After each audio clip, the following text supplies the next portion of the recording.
शारदीय नवरात्रि के पहले दिन मां शैलपुत्री की पूजा होती है, जिनका स्वरूप बेहद शांत, सुशील, सरल और दया से पूर्ण होता है। माता के दाएं हाथ में त्रिशूल और बाएं हाथ में कमल का पुष्प शोभायमान है। ये माता रानी के अद्भुत और शक्ति से भरे स्वरूप का प्रतीक होता है। शैलपुत्री माता की सवारी वृषभ होने के कारण उन्हें वृषभारूढ़ा भी कहा जाता है।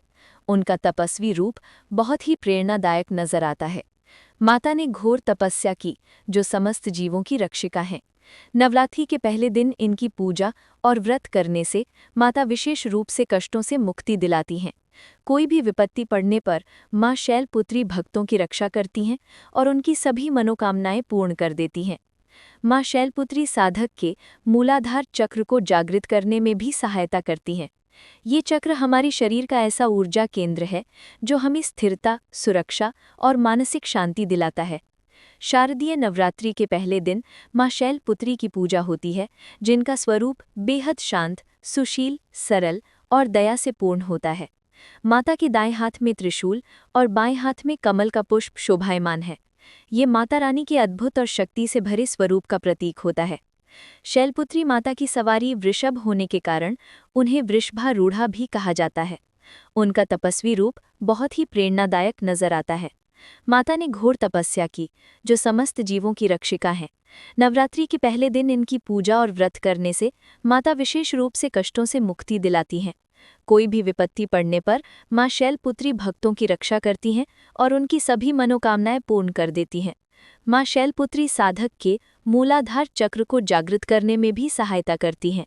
ये चक्र हमारे शरीर का ऐसा ऊर्जा केंद्र है जो हमें स्थिरता, सुरक्षा और मानसिक शांति दिलाता है। मां शैलपुत्री पूजा विधि। सबसे पहले सुबह जल्दी उठकर स्नान कर लेना चाहिए और साफ कपड़े पहनने चाहिए। फिर पूजा स्थान को अच्छे से साफ करके वहां मां शैलपुत्री की तस्वीर या मूर्ति स्थापित करनी होती है। फिर एक कलश स्थापित करके उस पर नारियल और आम के पत्ते रखे जाते हैं। अब मां शैलपुत्री को फूल, अक्षत, रोली और जल अर्पित करें। अगर घर में गंगा जल है तो उससे भी छिड़काव कर सकते हैं। इसके बाद दीपक और धूप जलाकर मां को भोग लगाएं। भोग में फल, मिश्री, दूध या घर का शुद्ध बना प्रसाद चढ़ाया जा सकता है। अब मां शैलपुत्री का ध्यान करके उनका मंत्र जप करें। ओम देवी शैलपुत्र्याय नमः। मां शैलपुत्री व्रत कथा। देवी सती प्रजापति दक्ष की पुत्री थीं। एक बार दक्ष ने बहुत बड़े यज्ञ का आयोजन किया था। इसमें सभी देवताओं को दक्ष द्वारा आमंत्रित किया गया था, लेकिन उन्होंने अपनी बेटी सती और उनके पति भगवान शिव को आमंत्रण नहीं भेजा था। लेकिन देवी सती को यज्ञ में भाग लेने की तीव्र इच्छा थी। इस पर भगवान शिव ने उन्हें समझाया कि शायद उन्हें जानबूझकर इस यज्ञ में नहीं आमंत्रित किया गया है। भगवान शिव ने सती को ये बात समझाने का बहुत प्रयास किया, लेकिन देवी सती अपनी जिद पर अड़ी रहीं। ऐसे में भगवान शिव ने उन्हें आखिर में यज्ञ में जाने की अनुमति दे दी। देवी सती जब अपने पिता के यज्ञ में पहुंची तो दक्ष ने उनके साथ बुरा व्यवहार किया।